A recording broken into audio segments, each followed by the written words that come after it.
दोन उमेदवारांची माघार. शहापूर कृषी सेवा मतदारसंघात रंगणार तिरंगी लढत. सुभाष हरड, अरुण पानसरे यांनी उमेदवारी घेतली माघारी. प्रकाश वरपुटे, विद्याताई वेखंडे, अनिल निचिते निवडणुकीच्या रिंगणात.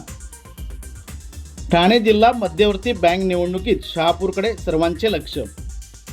सहकार व परिवर्तन पॅनल लढतीसाठी सज्ज. नमस्कार, आपण पाहतात खबर 24 तास न्यूज. ठाणे जिल्हा मध्यवर्ती सहकारी बँकेच्या निवडणुकीत कृषी सेवा मतदारसंघाच्या संचालक पदासाठीच्या निवडणुकीत महत्त्वाची राजकीय घडामोड घडली आहे. उमेदवार सुभाष हरड आणि अरुण पानसरे यांनी आपली उमेदवारी माघारी घेतल्याने निवडणुकीचे चित्र स्पष्ट झाले. उमेदवारी अर्ज माघारीनंतर आता प्रकाश वरपुटे, विद्याताई वेखंडे आणि अनिल निचिते हे 3 उमेदवार निवडणुकीच्या रिंगणात उतरलेत.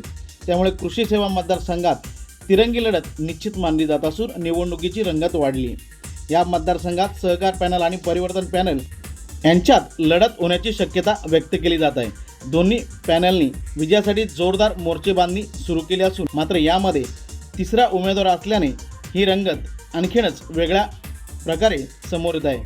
ठाणे जिल्हा मध्यवर्ती सहकारी बँकेच्या निवडणुकीकडे संपूर्ण जिल्ह्यातील सहकार क्षेत्राचे लक्ष लागले असून कृषी सेवा मतदारसंघातील ही तिरंगी लढत विशेष चर्चेचा विषय ठरत आहे.